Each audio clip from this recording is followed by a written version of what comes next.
Good morning or afternoon or whatever time of day you're watching this. This section is about differentiability, which just means the ability of a function to be differentiated, which means that differentiating means finding the derivative. So it means that what kinds of functions have derivatives that are defined and when is a derivative undefined. Um, So, and remember, the derivative is originally defined as a specific kind of limit. So, in order to understand when the derivative doesn't or does exist, we want to understand a little bit about limits. So, this first question is a quick review of that. So, give these a shot and pause it now because the answers will appear in three, two, one. All right, here are those answers. I think it's recording. Oh, it's just being a little weird. Okay, sorry. So here are those answers. So the first one is 0 because you can get the function values around x equals -2 very close to 0, as close as you want to 0 for values of x that are sufficiently close to -2 on both sides. So whether you're plugging in -2.1 or -1.9, it's always close to 0. Now, as x, so that one's 0. For b, as x approaches -1, well, for values of x less than -1, like over here, the function is approaching 2, and for values of x on the other side, the function value is approaching 5. So that just means that it's not approaching one number, so the limit doesn't exist.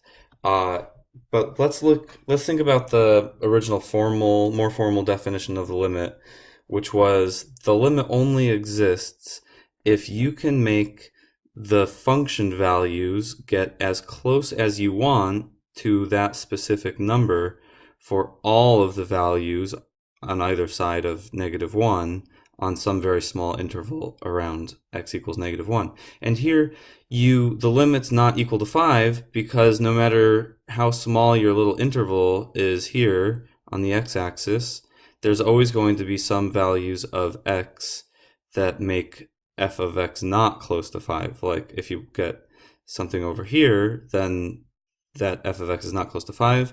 Likewise, there's always going to be some values of x in any little interval here that are close to 5, which means not close to 2, so the limit cannot be 2. So the limit doesn't exist. And over here, as you take values of x close to 2, the y-coordinates are just getting closer and closer to -3. And it doesn't matter as far as the limit is concerned what f of 2 is. F of 2 is 3 here, but that doesn't matter for the limit, so the limit's just -3. So that's that one. Let's look at warm-up 2 here.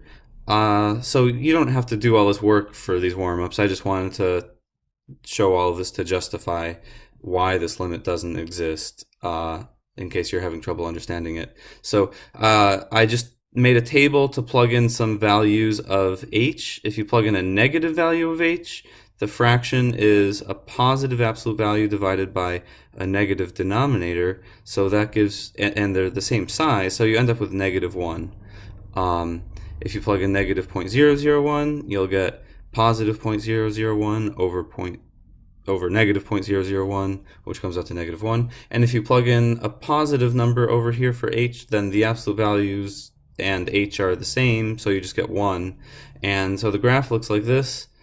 On one side, the function values are all close to -1. On the other side, they're all close to 1. So the values are not approaching one specific number, so the limit doesn't exist. And for b, anything with a negative exponent like that means you can write it as 1 over h to the power 2/3. So let's look really quick at what happens if you plug in some values into a calculator here. I wrote it like this with this kind of weird notation because I was having some problems. It thought I was doing square roots of negative numbers before, so it was giving me some imaginary results. So maybe you won't have that problem with your calculator. Anyways, if I plug in negative 0.1 into it, I get 4.6. If I plug in negative 0.01, you get 100. If you plug in a number on the other side, a small number just slightly greater than 0, you also get 100. So what happens here is, as the denominator gets closer to 0, 1 divided by a small number just becomes a really big number. And another thing is that h to the power 2 is always positive. So this is always going to be 1 divided by a small positive number. So that means it's approaching, you get positive results from both sides. So the limit doesn't exist, but you can say, because it gets bigger and bigger, you could say that this limit as h approaches 0 of 1 over h to the 2/3 is equal to infinity, even though that's not really a number. It's the limit technically doesn't exist. It's still a good way of describing this graph, because the graph is going to look something like that, I believe. All right, so let's look at some more examples of functions that you can differentiate and functions that you cannot differentiate. So here are some examples of some functions which are not differentiable, and we'll see how to figure out a general characterization. A way we can think about it: when is a function differentiable? How can we look at a graph to tell if it's differentiable there? But first, let's see why these two functions have points where they're not differentiable.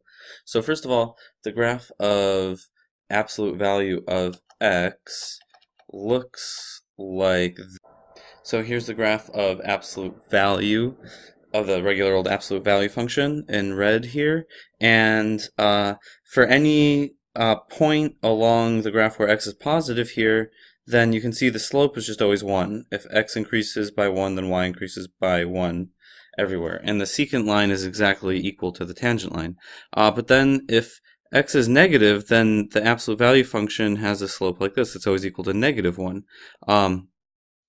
So that tells you what the graph, what the slope of the tangent line is at any point other than right at x equals 0. And this sort of tool I'm using doesn't really work near x equals 0, because it doesn't give me any kind of thing that looks like a tangent line there.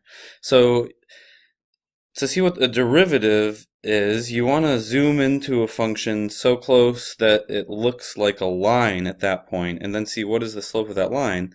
But no matter how much you zoom into this, it always has this sharp corner.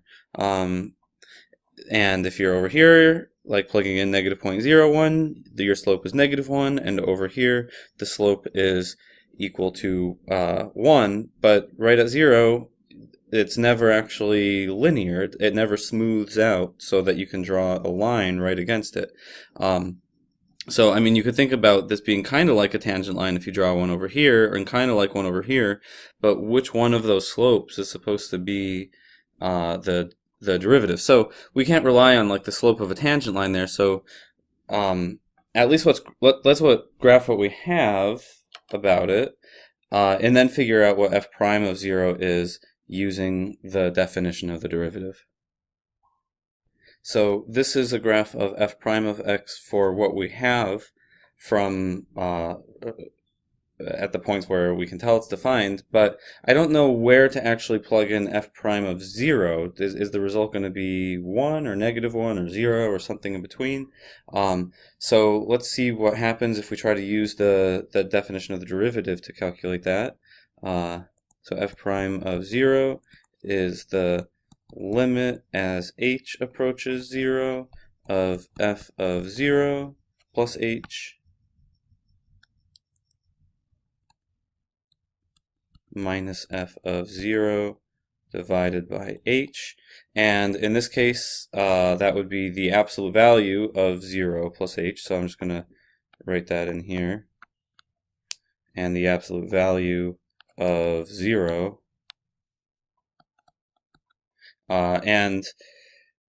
So this we're just going to rewrite it as the limit as h approaches 0 of the absolute value of h divided by h. And this is the example we just explained a second ago why that limit doesn't exist. Because it equals -1 from one side of h and 1 from the other side of h, which is kind of the same problem that f prime has in general here. So this limit does not exist, so we can say that f of x is not differentiable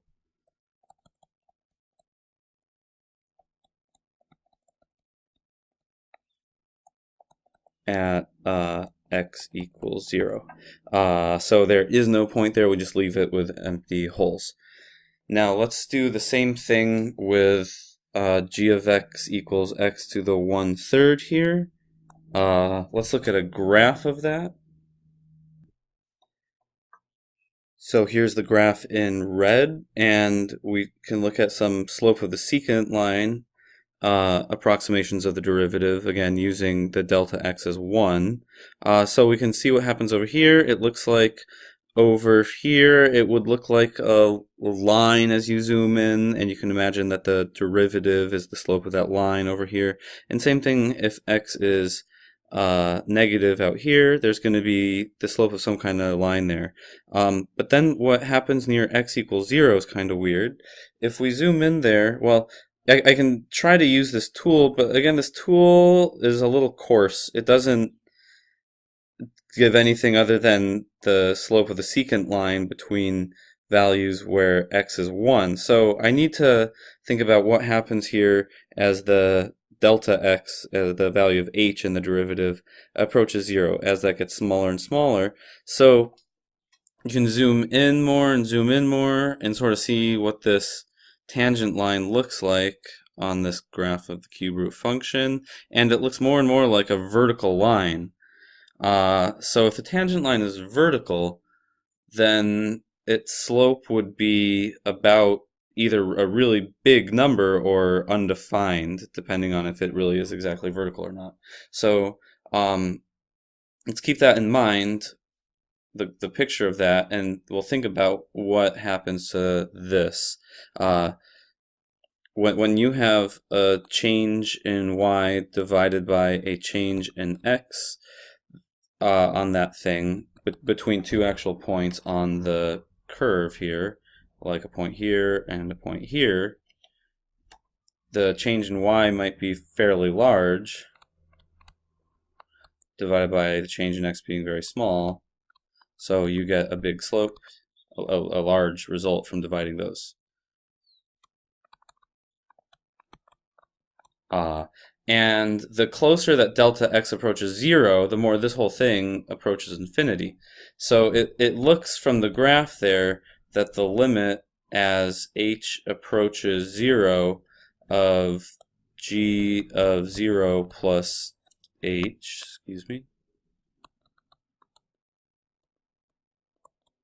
minus g of 0 divided by h, it looks like it's about infinity from the graph.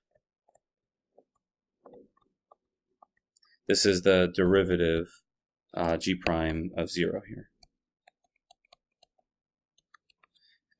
It looks like, yeah, the smaller your h gets, then the more the slope of that tangent line is approaching infinity, because you're dividing still a bigger, the same very large delta y by a very small delta x that is approaching 0.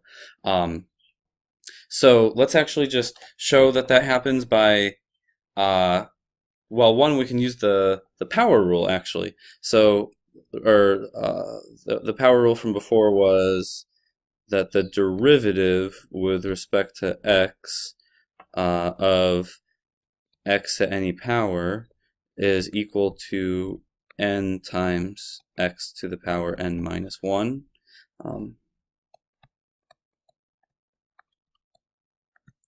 And instead of actually messing around with the limit, we can just use that fact to say that g prime of x is equal to 1/3 times x to the power 1/3 minus 1, which is the same as 1/3 times x to the power negative 2/3. And according to this rule, if you do g prime of 0, well, you get 1/3 times 0 to the negative 2/3, which is also known as 1/3 times 1 over 0 to the 2/3, which is undefined. So yeah, so the derivative function itself has a vertical asymptote there, because it looks like the slopes themselves approach infinity. So if we're going to graph this thing, it would look something like that. So this is a graph of g prime of x. The slope approaches infinity. So these are two different ways. These are the most common kinds of two ways that you can have a function that's not differentiable, is if either you have a sharp corner. Oh, I don't even have that graph here anymore. Anyways, this one has a sharp corner. If I was going to graph the original function here, it has a sharp corner, and that's why there is no tangent line you can draw with slope tangent to it there. It doesn't look like a line no matter how close you zoom in. And x to the 1/3 is smooth everywhere. It doesn't have any sharp corners, but the tangent line is vertical at that point. So with a vertical tangent line, then that gives you an undefined derivative. So the general rule of thumb here is that f of x is differentiable at x equals a if and only if the graph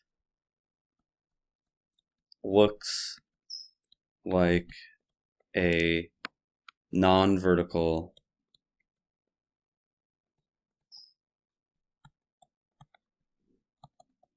line when you zoom way in. And that's what we had with these cases. Whenever a graph does look like a non-vertical line, then f prime exists. It's just the slope of that non-vertical line. But if you zoom way in and the graph has a sharp corner, which is called a cusp, then it doesn't look like a line. It always has that corner, which is not linear. And then the other way is if you have a vertical slope there, then it means like the slope is like infinity, which doesn't really exist. And this is a rule of thumb. This is not a theorem. This is not, you shouldn't take it as like a mathematical fact.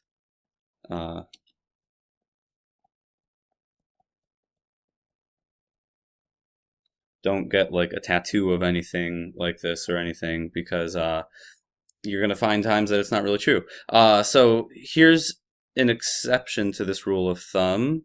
Here's a function, f of x equals x squared times sine of 1 over x for values of x not equal to 0. But if you make it equal to 0, if x is equal to 0, this graph does not look like a line, but you can prove, if you have a lot of time, that f prime of 0 is equal to 0. Let's look at a graph of that. So here it is on GeoGebra, x squared times sine of 1 over x. And you can see it does this weird thing where sine of 1 over x goes up and down an infinite number of times between in any little interval around 0 here, between negative 0.5 and 0.5. That sine of 1 over x approaches like sine of infinity, as the input into sine approaches infinity, the sine just goes up and down forever, but that's happening all right here around x equals 0. And then you multiply it by x squared, which you might know kind of like shoves it into the shape of a parabola sort of near 0. And if you zoom in here, I don't think anybody would really say that this looks like a line. We can zoom in further and further here to see what it kind of flattens out. It goes up and down an infinite number of times near x equals 0, but you can see how it sort of flattens out. So the fact that it flattens out means it kind of looks like a line with slope 0. So that's what I wanted to show you, that the derivative of that weird function is 0, even though it doesn't really look like a line. Okay, so let's look at this next example,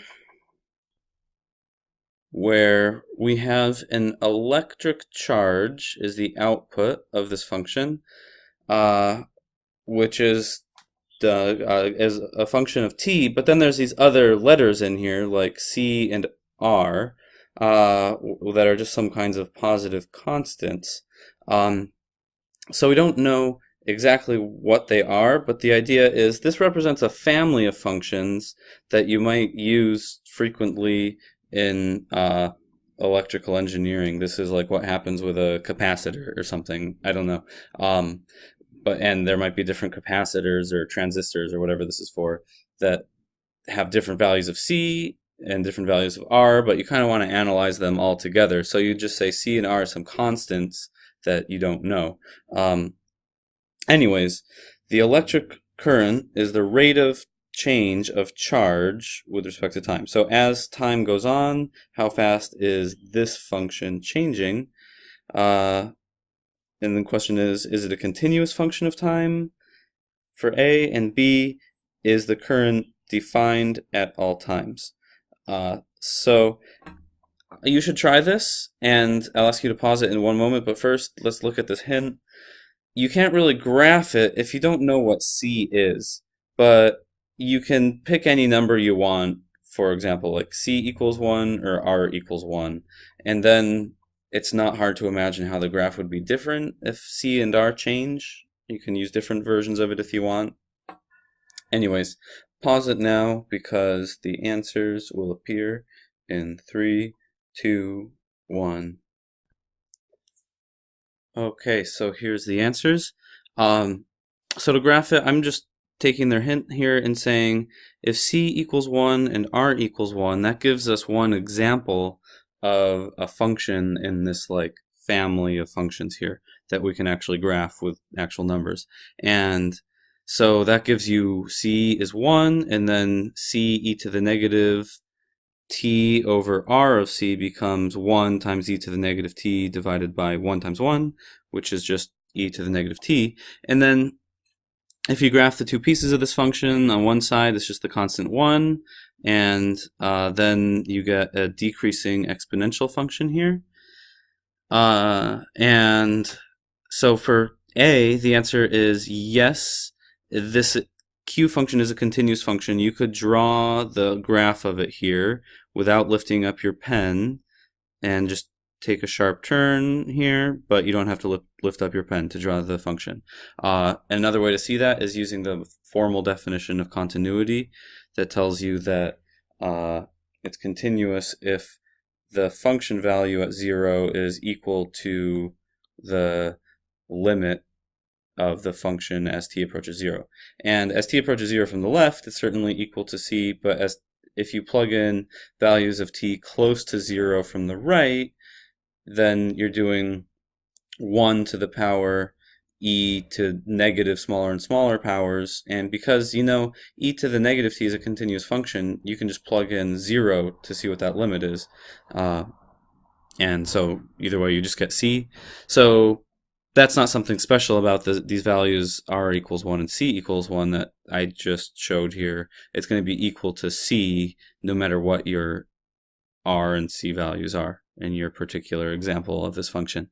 So So yeah, it is continuous, but B is it differentiable. So I is the derivative, current is the derivative of charge here, and it looks to me like it's not differentiable because there's a sharp corner of the function right here.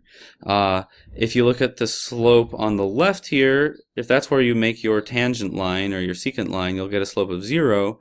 But if you look at secant lines on the right, you'll get a slope of negative something, and it's not clear which way the derivative should be defined, and if you did try to actually find it using limits, the limit wouldn't exist. So yeah, so the current is just undefined at that point. Here's a couple other things to think about. Two questions. Is it possible for a function to be continuous and not differentiable? And also, conversely, is it possible for a function to be differentiable but not continuous? If you want to pause it and think about the answers to these questions, you may, or I'll just explain them right now. So for the first one,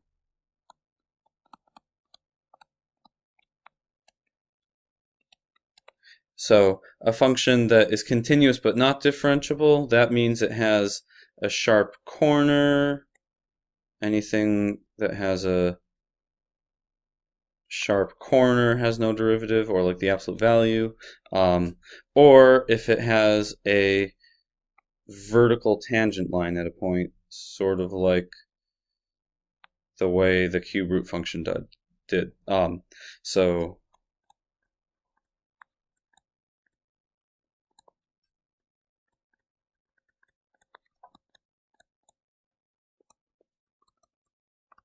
those are the ways to make a function continuous but not differentiable. My tiny little drawings there are very bad, so I'm just going to erase those. Now, is it possible for a function to be differentiable but not continuous? Well, let's think about what discontinuous functions look like and how you might think about the slope of a tangent line there. Let's say we have a function that has like a break in it.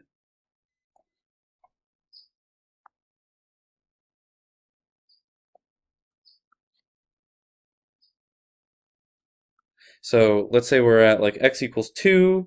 If you plug in 2 or any number a little bit greater than 2, the result you get is 1. But if you plug in something like 1.9 here, the result that you get is 3. So what happens if you try to look at the limit of a difference quotient of things like that? This might get really ugly.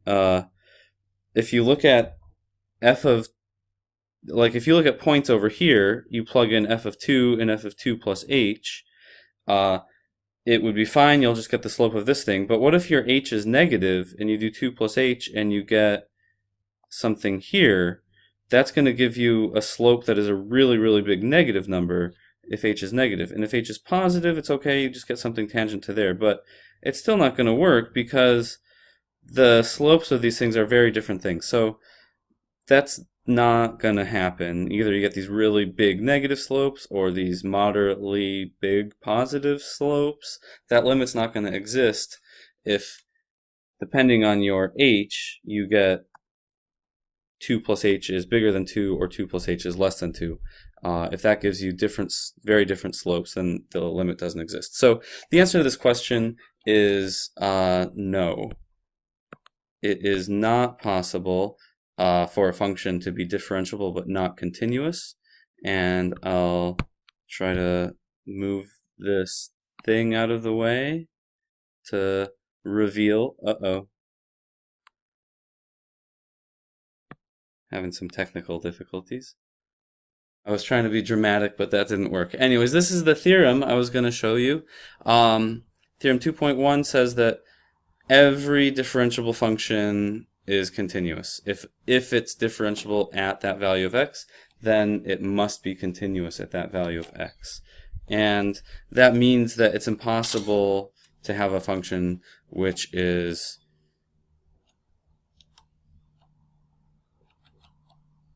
here it is. It's impossible to have a function which is differentiable and not continuous, and the book proves it.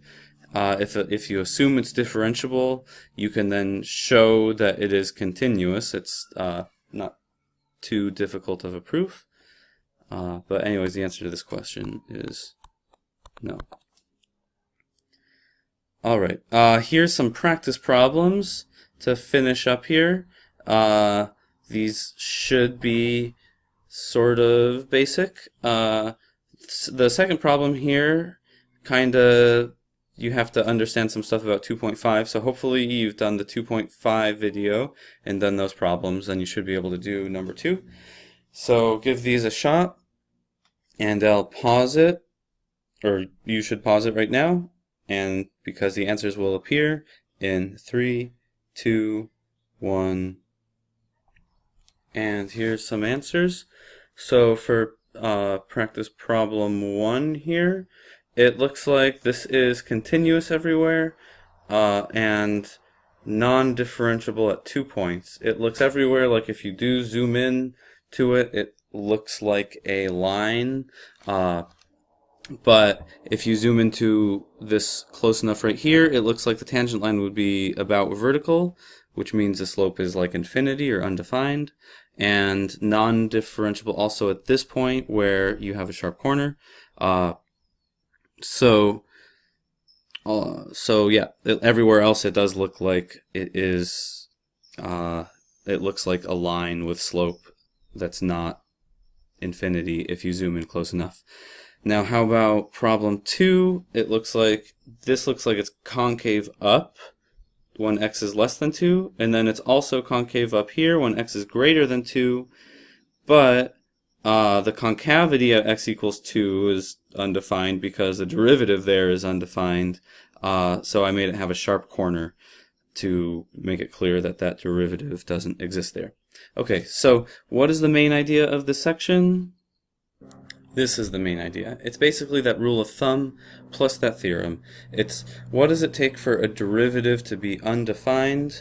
It happens one of two ways. Either when the function is discontinuous there, it's definitely f prime of a is undefined there, or if f of x, the graph of f of x, doesn't look like a non-vertical line, no matter how close you zoom in towards that point on the graph, a f of a. And that's what this section is all about. I'll see you in class. Have a good time of day that you're having.